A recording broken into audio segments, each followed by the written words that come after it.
കേവലം ഒരു തൊപ്പി മാത്രമല്ലല്ലോ, നമ്മുടെ പ്രിയപ്പെട്ട മക്കളുടെ ഭാവിയെ നശിപ്പിച്ചു കളയുന്നു.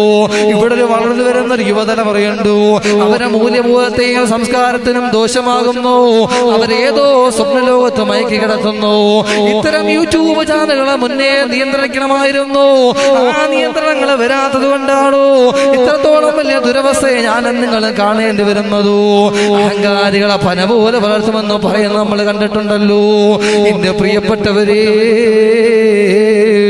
എത്ര വലിയ സാമ്രാജ്യങ്ങൾ കെട്ടിപ്പടുത്താലോ, എത്രയോ ലക്ഷക്കണക്കിന് ആളുകൾ കൂടെ ഉണ്ടെന്ന് പറഞ്ഞാലോ, കോടികൾ കൊണ്ട് ലോകം മുഴുവനും കീഴടക്കുമെന്നോ അഹങ്കാരത്തിന്റെ ദുർചിന്തകളെ ഹൃദയത്തിലേക്ക് സന്നിവേശിപ്പിച്ചുകൊണ്ടു ലോകം മുഴുവനും തന്റെ കാൽ കീഴിലാണെന്ന് മനസ്സിലാക്കിയിട്ടു അഹങ്കാരത്തോടെ നടന്നു പോയാ മൻ തകബ്ബറ വദഅഹുല്ലാഹ് വമൻ തവാളഅ റഫഅഹുല്ലാഹ്.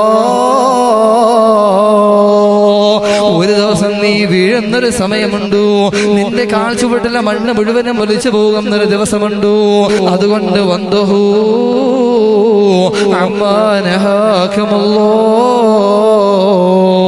ഇത്തരം അനാവശ്യമായ കാര്യങ്ങൾ മാറ്റി നിർത്തിയിട്ടു സമൂഹത്തിനും ആളുകൾക്കും ഉപകാരപ്പെടുന്ന നല്ല കാര്യങ്ങൾ ചെയ്യാം. മനസ്സ് വെക്കണേ.